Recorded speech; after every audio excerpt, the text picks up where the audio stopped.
we really need to unlearn aging poorly and learn to age well. No wonder no one wants to age. But we also want to grow older, grow wiser. And I'm so excited to have Mona Sharma on today's episode of Take 20. Mona Sharma is a world-renowned wellness coach and nutritionist for many global celebs and entrepreneurs. I am so happy that she is going to be here with us today to give us all of the information that we need to age better, to live healthier, to live a more vibrant life. It's already proven. We need to finally live in a society where we have integrative healthcare. We need to actually practice the two together. Nothing matters if you don't have your health. Time stops. Everything stops. Adventure, seeking, manifesting, dreaming, it all stops because you think about nothing. We're very familiar with the story of dieting, falling off the wagon, dieting again, falling off the wagon. It's a broken system around diet culture that has to stop.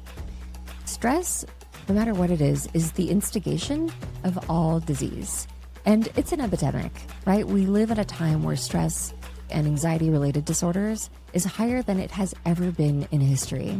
You're the architect of your life. When we think about you being the controller of your health, you get to control your thoughts and your beliefs and your daily rituals that ultimately are going to change your biology.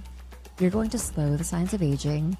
Your body's going to come back online, and your body's going to do what it knows how to do, which is to turn down inflammation, to age really well, and to feel optimized. If someone is feeling stuck, how do they begin?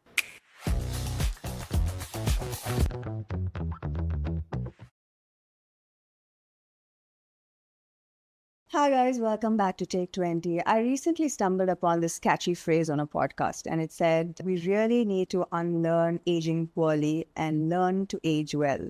And this really stuck with me because for the longest time, we are taught that once you hit 50, 60, 70, it's downhill. I mean, your bones are going to break, your skin is going to sag, your back is going to hurt, your joints are going to swell, and there's going to be a bunch of chronic ailments, BP, heart disease. Basically, it's going to be a bumpy ride. No wonder no one wants to age. But we also want to grow older. We want to grow wiser. We want to hit those milestones, those fab 50s, super 60s. Well, I want to live to 100 and I want to do it well, right? So I went back to the source, and I'm so excited to have Mona Sharma on today's episode of Take 20. Mona Sharma is a world-renowned wellness coach and nutritionist for many global celebs and entrepreneurs. So I am so happy that she is going to be here with us today to give us all of the information that we need to age better, to live healthier, to live a more vibrant life. So thank you, Mona, for being with us today on Take 20. It really means a lot. I'm so excited to connect with you, especially on this topic. It's so front and center, I think, especially for us women as we age now. You know, some of my viewers might not know too much about you. So can we start by giving us a little bit of information about your life before you became a wellness coach, and to the celebs and to many entrepreneurs? What was life before that? Yeah, that's a great place to start, because I think living my story and people hearing my story is a great point of understanding, so that I've been there with the suffering of a lot of our listeners. So prior to health and wellness, about 15 years ago, I actually come from the corporate beauty world.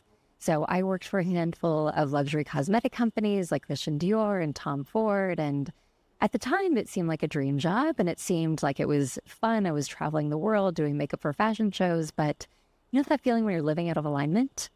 I knew that it wasn't for me. And I would say from the time I was a little girl, I suffered from anxiety, and at this time, it got a little bit worse. And my life was very busy. It was a corporate sales job for your listeners. Anybody who suffers from that corporate world syndrome or burnout is exactly what I went through. But my burnout looked a little bit different. It started with heart palpitations. So I would bend down to pick up something, and then my heart would shoot up to about 240 beats per minute. How old were you? It got to a point where it was scary. I was working out really well. I was in my 20s. Yeah, so my mid-20s at this time. And I was working out. I was hardcore dieting. I was on the Atkins diet. And still, my health was really suffering. And it got to a point where I got scared, and I went to the doctor and I said, what should I do? And they said, well, let's put you on a prescription medication, which was a beta blocker. And that beta blocker worked, but it slowed everything down.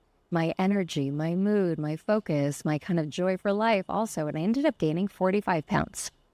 45 pounds later, I went back to the doctor and I said, this is not working for me. What's plan B? And they said, well, we can go in for a heart surgery. And in this heart surgery, it's called an ablation, where they burn off these extra electrical valves that are causing these palpitations. So at that point in my life, I wasn't interested in root cause healing. I just wanted quick fix, take away my suffering. What do I have to do? And I went in for my first heart surgery in my mid-20s. And they did ablations in that surgery. You're awake for the whole thing. Your heart is on a massive monitor. They go in with wires through your neck and your groin, and they burn off these nodes of your heart. And you're awake for this? I woke up at the hospital. You're watching this? For the whole thing. Oh, my. Yeah. And the next morning in the hospital, I woke up and I had the heart palpitations again. So the surgery didn't work. And they said, well, we can go in a second time.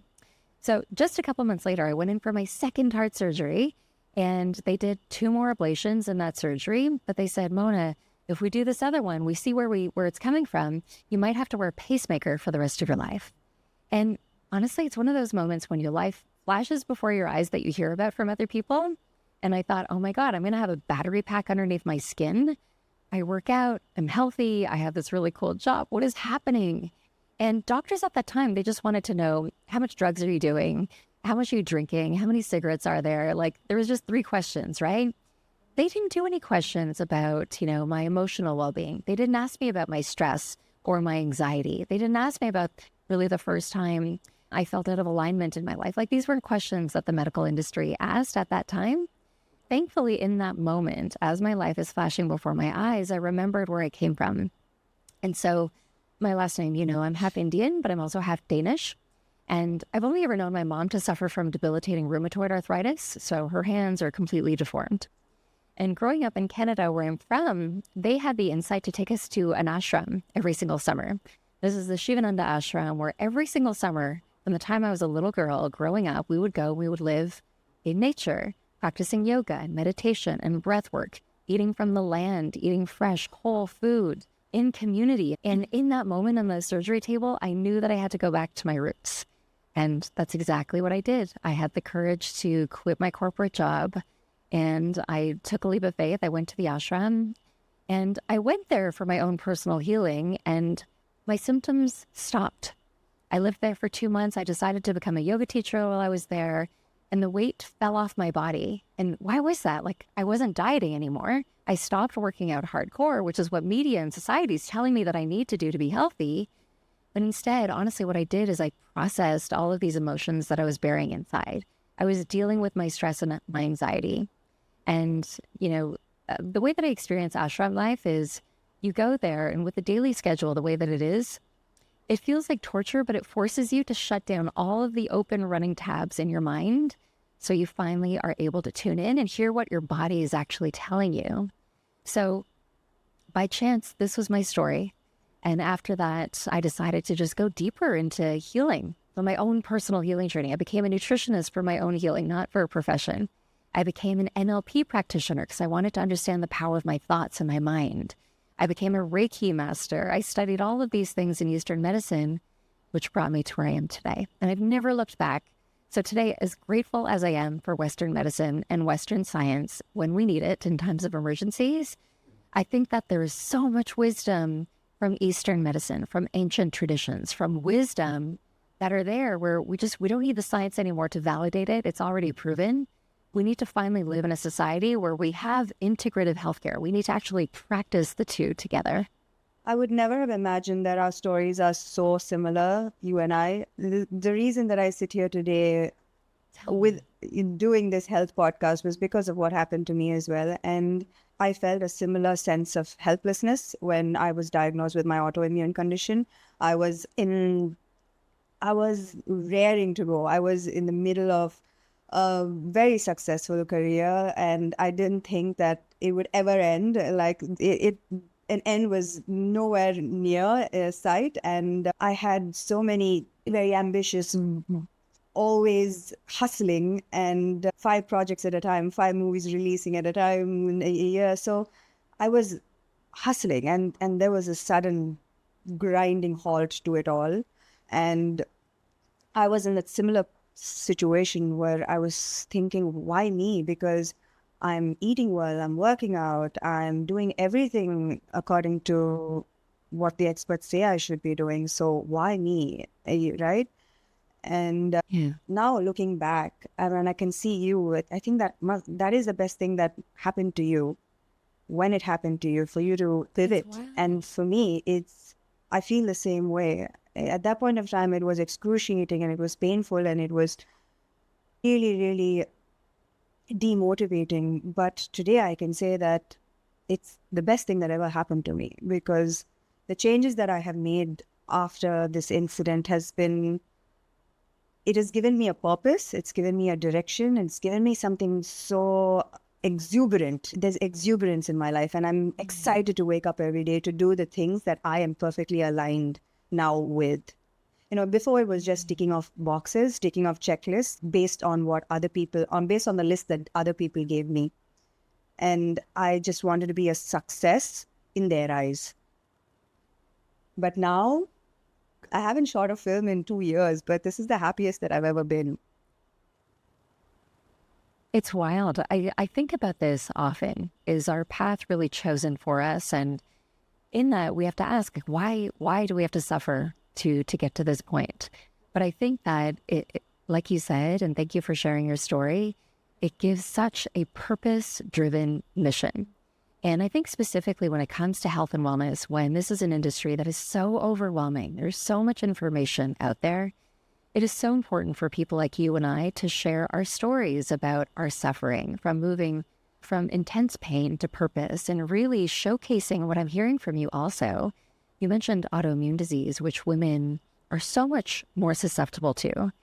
And the Western world has this way of saying that autoimmune disease is the body attacking itself. It's just attacking itself. And it sounds really terrible. Like your body has the capacity to do that. I think that autoimmune conditions, even my heart, my palpitations, it was the most divine messenger system that I could have received for me to finally tune in, to pay attention, to listen so that I would make that change. Because since you and I had our health conditions, so society hasn't changed much. We still live in hustle culture. We praise being busy. We praise doing more. It's a sign of excellence also.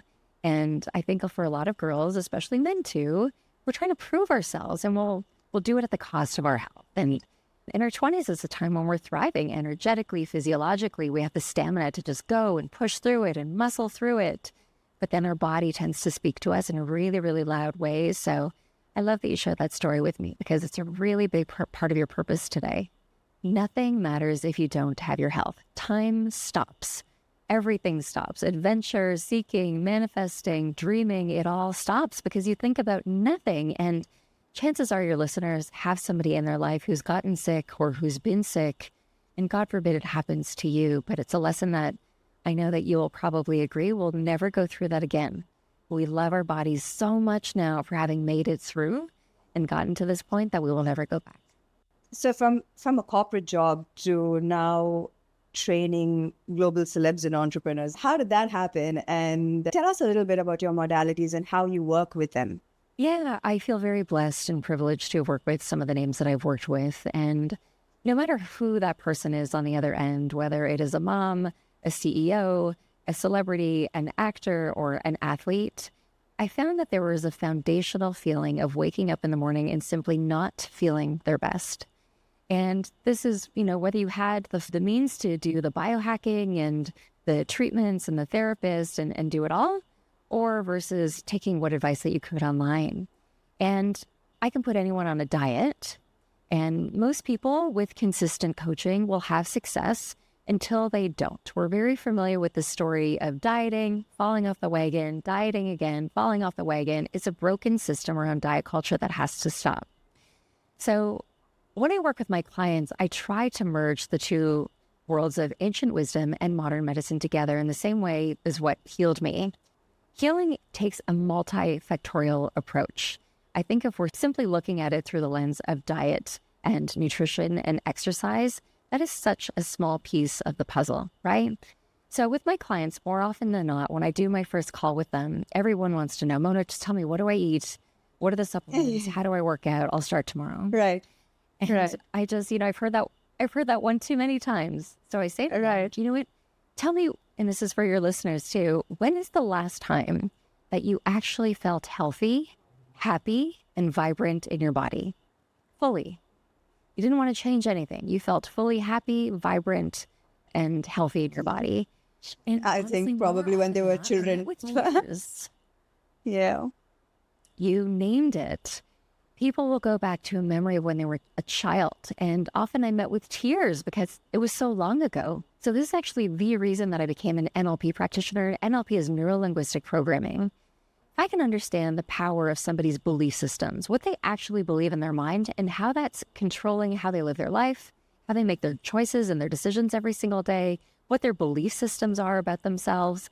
That will help me understand how to make a proper protocol for them. If I'm able to understand the points of trauma or intense stress that happened, these are things through the ancient wisdom lens that we know live in the body. Emotions live in your body. Stress lives in your body. Unprocessed trauma lives within your body. And whether we've gone through something major or minor, our body processes it in the same way, right? Stress is stress. Trauma is trauma. So for listeners, try to think about just the stuff that happened to you growing up. And is that dictating or influencing your behaviors around your health and how you feel? And if you're somebody who thinks that healing is complicated and overwhelming, then that's what lives in your body. That's the resilience that's driving your actions. So through NLP, I'll do something called timeline therapy, where we go back in time. We go back to a moment in that person's life when they remembered feeling joy and happiness, and we reawaken that emotion. So there's no sense in going on a protocol or throwing more supplements into the system or more modalities that feel hard or intense when the body is already in a place of constriction, where there's lack of flow, where there's lack of energy, or in our language, we say just there's a lack of light. We have to clear all that first in order for the protocol to work. But this is such a recent development, right? Especially in India, you are not encouraged to speak freely about, I wouldn't even dare call it like anxiety, depression, and these feelings, because they are frowned upon and not, it's still something that you'd rather give me the diet, give me the supplements. I'm absolutely fine, because it's a sign of weakness to say that I might not be fine. I need help. Like, even for me, I remember that when I was diagnosed and when I was seeking help, and I called an alternative medicine practitioner for the first time, and I said, okay, what's wrong with me? What do I do? And that person asked me, do you have a therapist? And I said, do not tell me that something's wrong with me. Just give me the meds and send me back to work in 10 days, right? Don't tell me that I have issues. I have no issues. Just give me the tablets that needs me, that fixes me and sends me back to work. So that's the state of affairs. Many people here. So what would you tell my listeners who believe that nothing's wrong with them? Absolutely nothing's wrong with them, and they just need the right diet and the right supplements to take on the world. Oh yeah, who wants to address their pain and suffering? Who wants to do the work? Who wants to bring all that up? Life is hard enough as is. Why do I want to Exactly all that stuff to deal with it, right? I hear you, and I think it's important to give the reflection to those people. At what cost? If you're so focused on doing these modalities to look good, to feel good, and you're sick and tired of it taking so long, then what do you have to lose? But you said something really interesting. You said that this is kind of a new discovery. I actually think the opposite. I think it's an ancient wisdom discovery. So I know the joke in India, whenever I go to see my aunties in India, she says, nobody practices yoga here. We just don't do it, even though it's something that comes from India, right? But here's the thing. If you've ever gone to a yoga class, or for listeners who've ever gone to an ashram, or any type of movement class even, where you experienced emotion, movement is a way to liberate stored emotions from the body. When I did my yoga teacher trainer, and if there's any yogis listening, you know that when you are on your mat, you are processing emotions. You're liberating things from your body. Stuff comes up, anger comes up, sadness comes up, laughter comes up, fun comes up, inspiration comes up. It's all through moving the body. So it's not necessarily around talk therapy. I actually think that talk therapy is good to a certain point, But all you're doing in talk therapy is reliving that situation over the sadness, the anger, the frustration, the fear. Who wants to do that? It's important if you prefer speaking to somebody, find somebody who's going to help you process it and work through it. And often those modalities tend to be through movement or visualization or meditation or through sound frequency. And these are all things that were ancient practices. What are some other ones? Qigong, acupuncture, right? Ways of moving the body or moving energy that was in the body. Reiki, energetic therapy, sound therapy. What else do we do at the ashram? We have satsang every day where we're chanting. Your voice is a way to process emotion and to liberate things from your body. You're actually toning your vagus nerve, right? Activating your vagus nerve, which sends a signal of calm from your brain to your gut and back to your brain.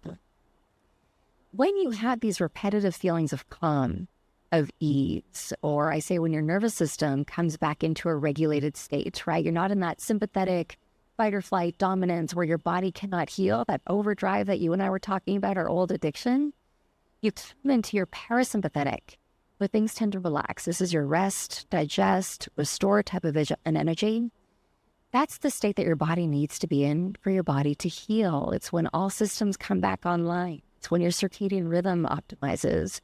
And it's when every organ within you can kind of work synergistically together. Your body is always talking from head to toe. So all of a sudden you can tune into what your symptoms are. So to go back to your question, for listeners who still want the quick fix, I think this is part of the awakening that's happening in society. The quick fixes don't work. The gurus will die. The red pills don't work. Even the news around Ozempic, there's no long-term studies of what the impact is going to be. And I think that once we make these conversations part of the norm every day, then all of a sudden talking about your emotions becomes more normalized because people are like, oh yeah, I processed that. I'm thriving now. I'm excited about life. I actually lost 10 pounds because I'm not carrying that stored weight anymore. Or I'm prioritizing my self-care and I'm doing things out of joy now. And the joy is causing you to make better decisions for yourself. And it was never about the diet to begin with. If someone is feeling stuck, how do they begin? I would say the first step is to get curious about how long the voice in your head has been dictating the quality of life you're having. If you're someone like me who my blueprint was anxiety, I constantly was telling myself my blueprint is anxiety. I'm obviously going to be an anxious person. If you're an anxious person, you're probably not making the best decisions all the time because you're constantly just looking for ways to be soothed.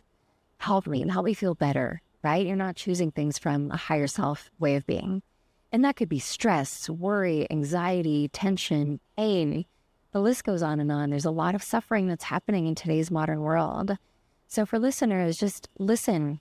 And I kind of have an exercise with my clients where I ask them to give the voice in their head a name. All right, mine is Monica. And Monica is a bitch, okay? Yeah, it's funny, right? Like It's lovely. Listen. It's lovely. Yeah. Okay, I'm gonna. Today is Monica. Yeah. What's yours? What's yours going to be? No, I'm going to think about it, and I think that everyone listening should come up with a name for the voice in their head. And so, how do you speak to Monica? I would love to know. So, if you give yourself just one day, 1 hour, give yourself 1 hour where you're just witnessing Monica or whatever the name is. How often are they criticizing other people, criticizing yourself, judging other people, judging yourself? Wishing something was different and feeling that pain, thinking about the past, thinking about the future. When you become mindful about it, you're going to start to feel like a crazy person, like, oh my gosh, be quiet. I'm sick and tired of being judged and judging myself. I'm sick and tired of criticizing myself. And I think that that's the first step that has to happen because you have to recognize how much power you've given to the voice and the thoughts that you have that aren't necessarily real. Your mind is a beautiful thing, but it's designed to keep you safe and alive. It's built to prevent you from suffering. So it's always going to think of the worst case scenario. When you've had a moment, and this is an opportunity for your listeners, just like think about a time in your life right now when you felt happiness, when you felt joy, when you felt peace. It could have been on a vacation. It could be on your favorite place in nature. It could be a time when you were a little kid playing a toy that you loved. Just think about it for a second. What did it look like? What did it feel like? And maybe right now you take a deep breath in, you kind of anchor into what that felt like in your body. Oh my gosh, that felt like ease. That felt happy. I felt like I didn't have a care in the world. I felt like in that version of myself, I don't think about dieting or hardcore or restriction or being better, being like someone else. Even for a split second, if you recall those memories, you feel peace. So to answer your questions, it's about listeners really finding those moments where they feel like catch themselves in the thought of not how they want to be, anchoring themselves in their body just through a memory. You don't have to go anywhere. You don't have to take a pill. You don't have to go to yoga class even. Just make those memories feel real. And for my clients, I have a process where it's called Build Your Ashram. Okay. I would love for everybody to go and experience an ashram, but building your ashram, what does that mean? Find a corner of your desk, an area in your house. It could be an altar. We're, South Asian, so we're accustomed to seeing altars in our home. But building a certain altar in a place that you spend a lot of time, and in that space, I want it to represent how you want to feel, who you want to be. I want to evoke a feeling of maybe you on vacation or you at your fittest. Maybe it's a vision board, but something that's going to anchor you in your truth that you're constantly seeing every single day. I wish I could say that this process is something that you can do and it happens instantly, but it's over time that it happens. I think that habits come and go, but when you create rituals every day, your rituals become you. You don't forget to brush your teeth because it's a ritual every day, right? If you were to prioritize just connecting with your higher self and what you really want in this life and how you want to feel without the hardship, without the criticism, without the pain, then over time, the ritual becomes you. And I promise you, the feedback from all of my clients is that any protocol that's new in the beginning, whenever you start anything new, maybe it's cutting out processed food or sugar, or acting a different way, thinking a different way, going to the gym every day, everything seems hard in the beginning. But when it's so aligned with a version of yourself, like you and I have gotten to about who we want to be and how we want to feel and not getting sick again, it's a no-brainer. That lifestyle, it becomes you. We don't think about being healthy. We are healthy. We don't think about loving ourselves. We love ourselves. And that's the state that you have to get into. Yeah, I constantly hear it. It's really hard. It's really hard to eat well. It's really complicated. It's really expensive. But I've realized that when I made this healthier shift, I've realized that it's become even more easier, simpler. There's routine. There's no cravings because my food has just become the same food every single day. So it's just a no-brainer. I don't have to think about my food. So tell us a little bit about food as medicine. I really encourage everyone, when you go grocery shopping for yourself, which you should do, look for food ingredients that don't have a food label, right? Those tend to be the things in the produce section that come from the earth that don't have a laundry list of ingredients. As I say to my clients, if you ever read an ingredient label and you don't know what the ingredient is, neither will your body. It's that simple. And for many of my clients, I have to share, without even going on a diet, for people who want to lose upwards of 20, 30 pounds, by me simply taking them off of ultra-processed food, so anything that comes from a box, right, with a long ingredient label list, they lose the weight. The inflammation goes down, the skin health improves, the cellulite goes away, the bowel movements improve, the sleep quality improves, the energy, the focus, the motivation all go up. We didn't diet. We didn't do anything hardcore. We just took away things that could be causing inflammation. So what happened for me at the ashram? I lost 45 pounds. Prior to the ashram, I was on the Atkins diet, which is a very high protein diet. I would literally eat like ground meat and that's it. Like it was crazy. My girlfriends called my house the house of free of sugar, free of color, free of dye, fun free, fat free, you name it. It was terrible.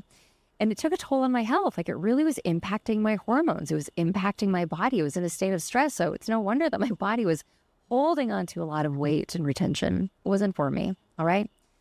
So at the ashram, none of the food comes from a box.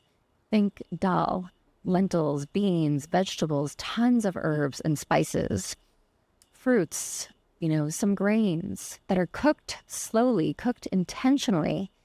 And we focus on lots of healing teas, foods that really nourish the body, but also ignite our Agni, which I'm sure you know about. I'm sure lots of your listeners know about your digestive fire, which is the essence for digestion. They're ready to available and everywhere and affordable. They really are affordable.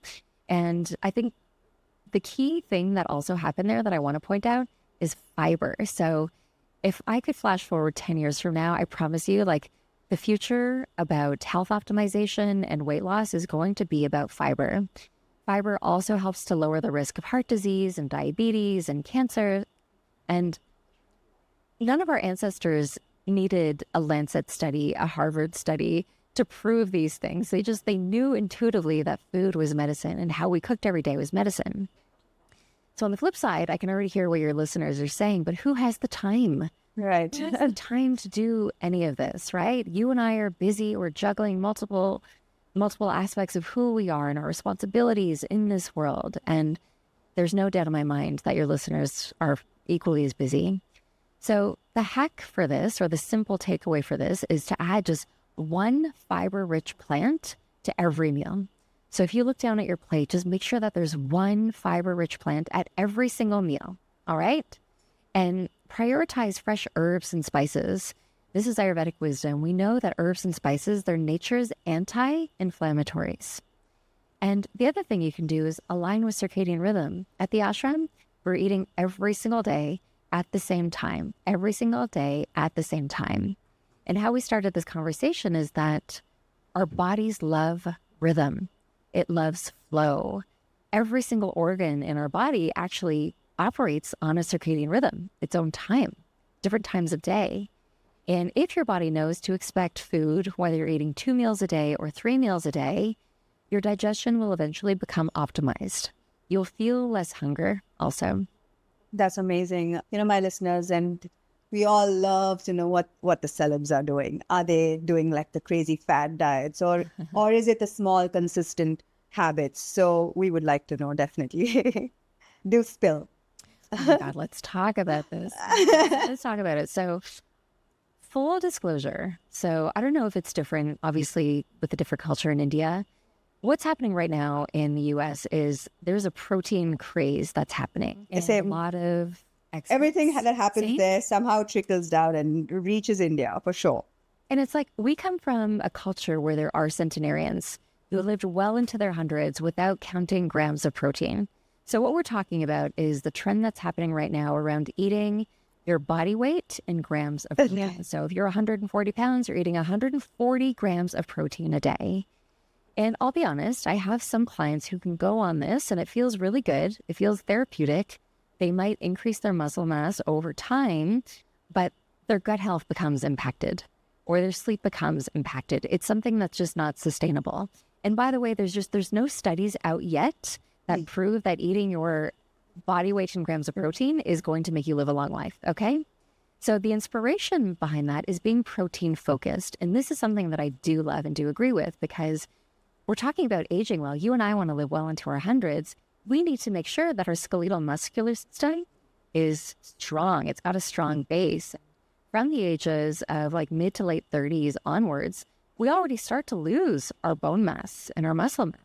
So this is where protein is important, but I would say do not become obsessed over it. Eat protein, and for every person here, honor the fact that your perfect diet should be as unique as your thumbprint, right? What you should eat might be different from what I should eat. So you and I have to tune in. As people who work in health and wellness, we understand the foundation. So we're talking about protein and why that's important. Good quality fats, we have the science to prove that it's really great for cardiometabolic markers, really great for our neural function, for brain function, and for aging, preventing neurodegenerative diseases and stuff like that. Fiber for our gut health, things that come from the earth are obviously nutrient dense. So there's your trifecta. But now you've got to take that and understand, well, what is the right ratio for you? What makes you feel good? And if you aren't feeling good on that diet and you're being very restricted, this is when you want to call on a coach to support you.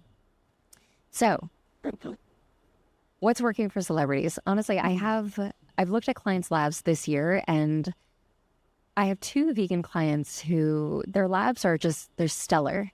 And what the media is doing is saying, oh, if you're vegan, you're going to get sick. Stuff is going to happen to you. You're not going to age well. You're compromising your system. And I completely disagree. There's a very smart way to do vegan.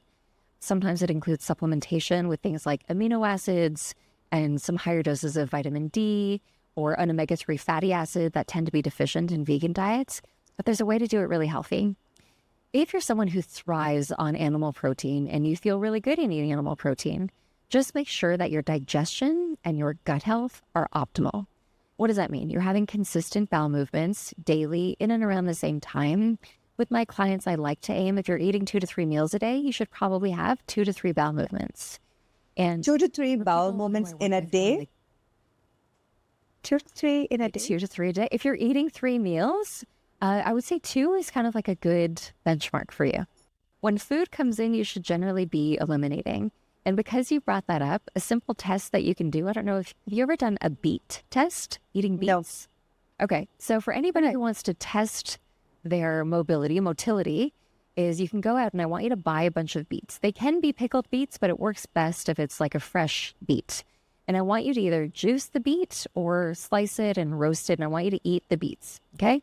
Okay. Now, if you do this at dinner tomorrow night, within 12 to 24 hours, I want you to look at your poop, okay? And I want you to see when your poop turns color.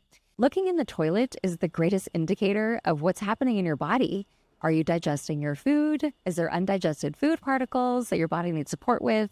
Do you have a lot of gas? Is your stool too loose or too runny?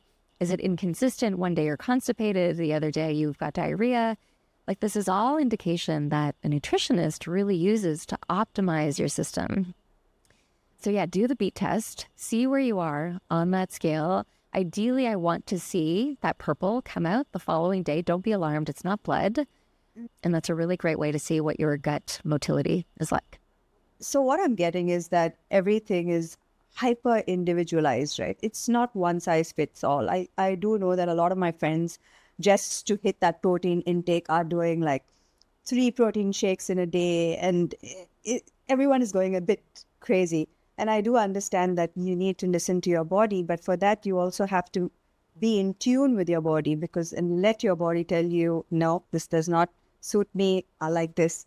And what about movement? How important is movement? Is there one movement that is better than the other? And is there such a thing as overworking yourself that can actually harm you? Yeah, so one of the kind of trend-worthy things that's happening right now is understanding cortisol. So cortisol is your stress hormone, and it's really being demonized or villainized. And for especially women who are listening, cortisol is a beautiful thing. It is our energy first thing in the morning. It is our drive, it is our get up and go. But unfortunately, when cortisol gets out of balance, meaning that we're living in a constant state of stress that is consistent every day over and over, the body lives in a state of fight or flight, and our system becomes depleted. Our adrenals are in overdrive, our hormones are taking a hit, our leptin and our ghrelin, which drive our hunger cues and stuff like that, are also impacted. Our sleep is impacted. So you really need to assess, are you living in a constant state of stress? That could help dictate your movement. So what are some other trends that are happening right now? Lifting heavy, right? Lifting heavy is really important. Again, when we go back to thinking about skeletal muscle mass and having posture and strength as we age. It's also great for cardiometabolic health, for preventing disease prevention, diabetes prevention, and things like bone loss and stuff like that. But I think that there's a time and a place. Don't hurt yourself. And I think that for me, I had to go through a lesson of, again, listening to my body.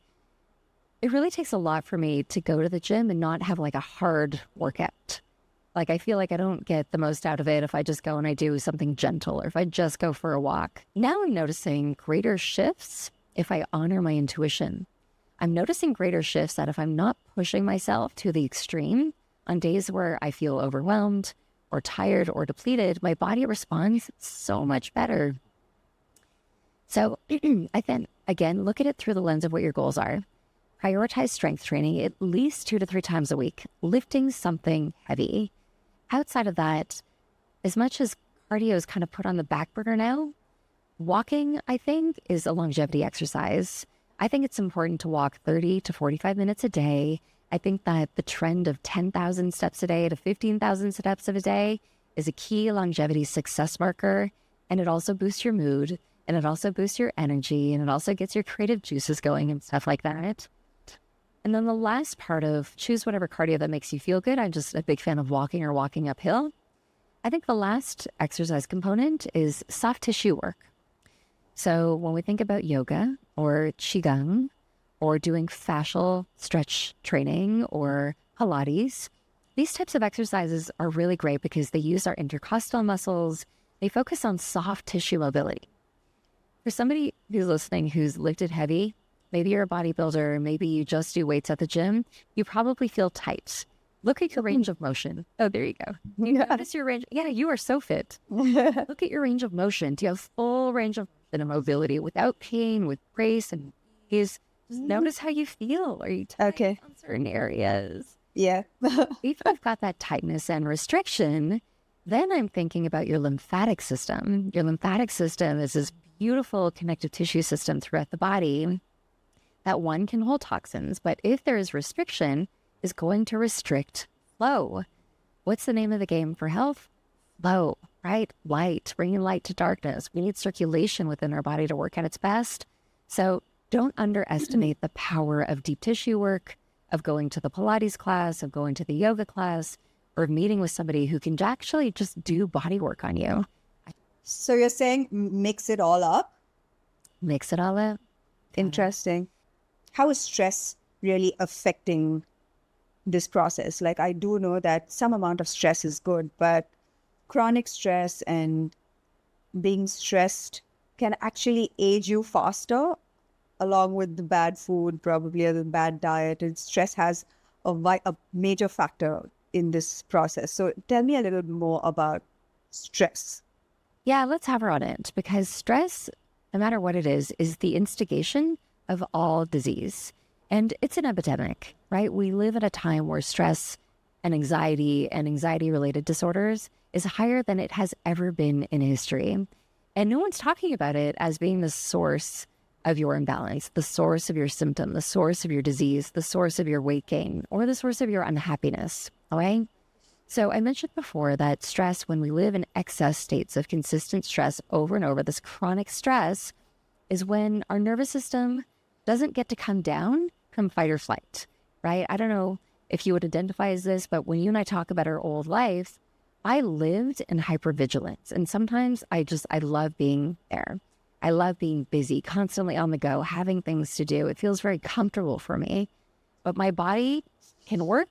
It can run on fumes for some time until it can't. And when your body lives with that state, your body's going to flood your system with cortisol, with adrenaline, and over time, this is going to weaken your immune system. Are you somebody who constantly gets colds, who gets sick? It also, if we look through the longevity lens, it shortens our telomeres. This is the biological clock kind of at the end of our cells. Chronic consistent stress, it raises our blood sugar. So maybe you're somebody who retains weight around your abdomen, your belly.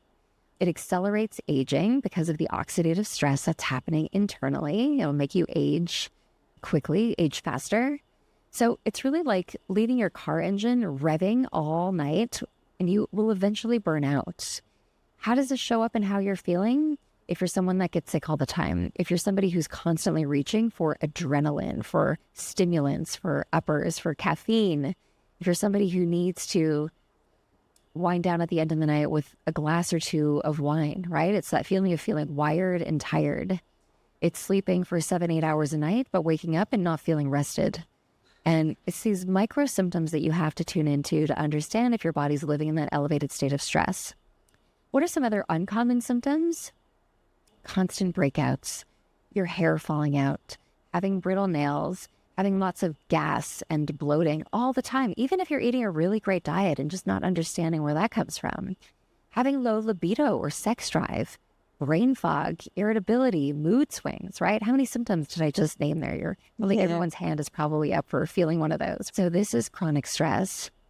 And for your listeners, what a refreshing way would it be if you were to look forward to your movement? Like, I know you, I've seen you in your workouts, your face lights up. You are glowing. You are living and breathing in movement that makes you feel really good. And it's so great that you show that to your audience. But for your audience, make sure that that movement does the same to you. you probably have a girlfriend who loves dance. And like Right. dancing is hard, man. That's a hard cardio workout. So maybe you're dancing at least once a week. Or maybe you're finding a friend to find a class that you really love. There's so many different types of workouts right now. And in the same way that eating in a new way might take you a little bit of adjusting, you're going to go through a growing pain. Finally have the courage to do what it takes to figure out the movement that feels like medicine for you, the foods that help you feel optimized, the wellness rituals, or even the biohacking that makes you feel good. If it doesn't make you feel good, it's not for you. So sleep is something, and I'm going to have a different point of view on this one. It's something that we need to unlearn. So what we're hearing right now in society is you have to sleep for 8 or 9 hours, right? It's no longer about sleep when you're dead. It's around optimizing sleep. But all of us have a different circadian rhythm, as I mentioned before. So again, you need to figure out what your sleep set point is. If sleeping for 6 hours is something that you feel incredible on, great. If it's 7 hours, 8 hours, or 9 hours, if it's any less than that, the studies show that there could be some physiological impact. If it's anything more than that, then we want to question, why does your body need so much sleep? Are you not recovering throughout the day? Is there something deeper that's going on? And then you've got to figure out with consistency, how can you sleep? So it wasn't until I had children that I finally understood that adults have to sleep train. All of our listeners, whether you have kids or not, you can sleep train wherever you are. So let's talk about how to optimize our sleep, because even with nutrition, working as a nutritionist, sleep is one of the top pillars that I work with my clients, because if you're not recovering, that cortisol level is going to be higher. Your stress is going to be higher, which is going to drive the decisions throughout the day to probably not make the best choices for yourself. So I coach my clients on building a sleep sanctuary. Think about your bedroom right now. When you walk into your bedroom, does it feel like a sanctuary, or does it feel overwhelming? Is there clutter everywhere? Do you love your mattress? Does it feel intense? Does it feel like that there's a to-do list that happens there? Are there a lot of screens? Working with my clients, I really teach them that your bedroom should be used for sleep, for reading, for sex, and for rest. That's it. I typically take screens out of all my clients' bedrooms because of that blue light. It's no surprise, I know your listeners have heard about this, that we're exposed to so much chronic blue light that's telling our brain to stay awake. It's addictive also. So looking at that blue light before you go to bed is going to keep your brain wired and tired. It's going to be awake. So get the phone out of the bedroom. I actually put my charger in the opposite room. So I leave it and then I go into my bedroom. I dim the lights. Make sure that you've got a mattress that is comfortable. Like, get the foundations right, a pillow that you love, a blanket that feels supportive. Some people like weighted blankets that feel more supportive for them. Our ancestors slept in cold, dark places. Okay. So we know that we sleep better if the temperature is cooler. So do what you can to cool the temperature in the bedroom. Maybe that's something as simple as sleeping with the windows open. You want to make sure that your bedroom is dark. Are there lots of light coming in, lamps that are shining in? Get yourself some blackout curtains to support you with sleeping. The only time that I allow electronics in the bedroom for my clients is if they need to listen to something to go to bed. So some brains actually function better with listening to some white noise. So we could get something in the bedroom to listen to that. For other people, listening to something like a yoga nidra practice. Yoga nidra is basically an automatic full body relaxation process for somebody to get into deep levels of sleep, and prioritize it. So maybe from this conversation today, more than food, you're going to start with optimizing your sleep first. Go to your bedroom. Is it cool? Is it dark? And does it feel like a sanctuary? And if you hit those 3 boxes, then you're on the right track. And just make sure that you're getting the sleep that you want. And do you have a hobby? Do you have like a sport you like playing, or is there anything? I asked you this question because as you age, don't you feel a sense of rigidity that you don't want to try new things? You don't want to learn, this is it, this is who I am. Now I've closed off. That's how I felt until I started playing pickleball. And I realized that it made me feel like a child again. I'd never played a sport in my life. This was the first sport that I started playing. And I realized that it was an even playing field, right? Everyone was learning the sport together. So I wasn't so intimidated by it. And I realized just picking up this little sport has brought so much joy to my life. And I'm running around like a little kid again. So I was wondering if hobbies have a part to play in healthy aging. Okay, so listen to what you just said. I felt like a little kid again. Remember how we started this conversation? I said I do timeline therapy with my clients to help get them back to a moment where they feel like a kid. You just did it. And you asked about a way for people to tap into, I don't want to deal with my stress or unprocessed trauma. You just did it. That's exactly what you do. It's the moments that bring you that sense of joy that you need to prioritize. So yes, as I age, I had the same things.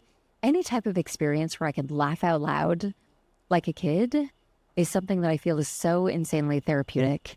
And for me right now, it's piano. So I remember as a little kid, I loved playing piano. So in my family now, I'm doing piano lessons with my daughter. Also drawing, like being creative. Last night I sat and I was drawing butterflies with my daughter. That was a really big hobby. But I think that hobbies are so essential.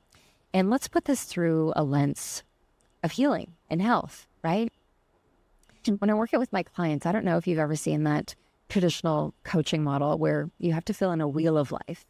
And on that wheel of life, you give yourself a rating on your things like your physical life, your spiritual life, your fun, your recreation, your personal life, your family, to see where in this wheel you're kind of going through life driving with a flat tire. And it's important to assess, and this does apply to your health. So for your listeners, I don't want to lose you. And if you see that you're driving your life with a flat tire in your areas of joy or fun or recreation or purpose or connection, this is where we want to address that. We need to make sure that you're not losing energy in your life by feeling a void from those things. Because what you just said, tapping into that childlike essence and behavior, from that stance, you're not going to go and eat a cheeseburger and fries. You're not going to go and down 5 Coca-Colas. You're going to eat like you love yourself. And that's the essence of it. The more that you can make yourself feel really real and connected, that's going to be a big priority. And again, like this is ancient wisdom. When we think about Buddhist monks talking about joy, it wasn't an indulgence. At the ashram, there's singing, there's dancing, there's storytelling that happens every single day. And these aren't hobbies, they're literal medicine. And neuroscience really confirms all of this. We talk about playing and hobbies, how they boost dopamine every single day, how they improve neuroplasticity. There's so many studies that found that hobbies can actually help to lower depression and stress and anxiety and even lower your risk for getting dementia. Wow, that's a beautiful way to end this discussion. Is there anything else that you'd like to add that we haven't really covered today? No, I think if we reframe this lens around aging, I think it's really time, as we've talked about today, when we need to turn down the noise on diet and diet culture and what we think we need to be doing to age well versus intuitively knowing what makes us feel good. I think it's time for a reframe. I think that aging well is no longer about denying the fact that wrinkles are going to happen or, this concept of like clinging to your youth or hoping to go back into the past. The reflection that I'm really seeking right now through wisdom is through other people, through healers, through teachers, through sage leaders who have strength, who have stories, who are telling the story that aging gets better, right? Who are talking about the sense of freedom that they have, the sense of ease that they have. And for listeners, I think if you're not getting that from your social feed, from the people that you're following, from your community, maybe start to add that in. And I'm grateful for this conversation because ultimately the takeaway is that you're the architect of your life. When we think about you being the controller of your health, you get to control your thoughts and your beliefs and your daily rituals that ultimately are going to change your biology. If you know that all of these simple things that you and I have talked today, the joy things, if they change your biology, you're going to slow the signs of aging. Your body's going to come back onto online, and your body's going to do what it knows how to do, which is to turn down inflammation, to age really well, and to feel optimized. So yeah, I guess the takeaway would be for everyone to build your ashram, Remember who you are. You are your greatest healer. No one else around you. You are your healer. And aging well will happen gracefully when you tap into that freedom. Oh, you're so amazing, Mona. Thank you so much. You too. It's so great to connect with you. Thank you.